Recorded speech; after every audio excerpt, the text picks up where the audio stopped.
করোনার কারণে এবছর ব্রাহ্মণবাড়িয়ার লালপুর শুটকি পল্লীর ব্যবসায় মন্দা চলছে। অবিকৃত রয়ে গেছে বিপুল পরিমাণ প্রক্রিয়াজাত মাছ।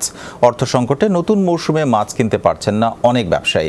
বিভিন্ন এনজিও এবং মহাজনের কাছ থেকে চড়া সুদে নেওয়া ঋণের কিস্তি পরিশোধ নিয়েও দুশ্চিন্তায় তারা।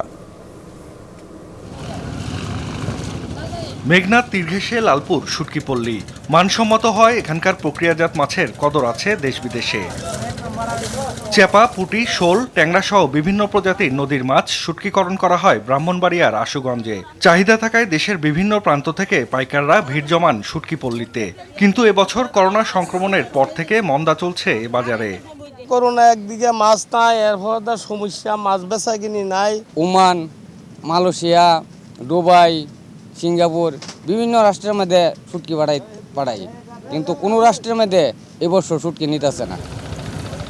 অনেকেই এনজিও থেকে চড়া সুদে ঋণ নিয়ে ব্যবসা করেন। মন্দার কারণে ঋণের কিস্তি পরিশোধই এখন বড় দুশ্চিন্তা ব্যবসায়ীদের। সামান্য যদি কিছু ঋণ আমরা সরকার থেকে পাইতাম বিভিন্ন ব্যাংক থেকে, তাহলে আমাদের ব্যবসা করতে সুবিধা হইতো। আর যে হারে আমরা মহাজনের কাছ থেকে ঋণ আনি, সেই হারে মহাজনের কাছ থেকে ঋণ আনলে আমাদের কিছু থাকে না। আমাদের এখানে আমরা নিবন্ধকবিহীন এবং জামানতবিহীন এবং তাদের ব্যক্তিগত জামিনদাতা এবং তারা প্রকৃত উৎপাদনকারী কিনা, শুটকি ব্যবসার সাথে জড়িত কিনা সেটা দেখে আমরা তাদেরকে ঋণ প্রদান করে থাকি। মধ্যপ্রাচ্যের কয়েকটি দেশে রফতানি হয় লালপুরের শুটকি। পৃষ্ঠপোষকতা পেলে বাজার আরও সম্প্রসারণ সম্ভব। এজন্য সহজ শর্তে ব্যাংক ঋণ সহ সব ধরনের সহায়তার আশ্বাস জেলা মৎস্য কর্মকর্তার।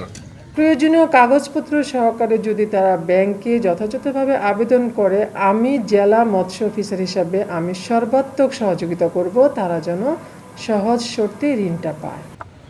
লালপুর পল্লী থেকে বছরে 150 কোটি টাকার শুটকি বিক্রি হয় বলে জানিয়েছে শুটকি ব্যবসায়ী সমিতি। জাহিদ হাসান, যমুনা নিউজ।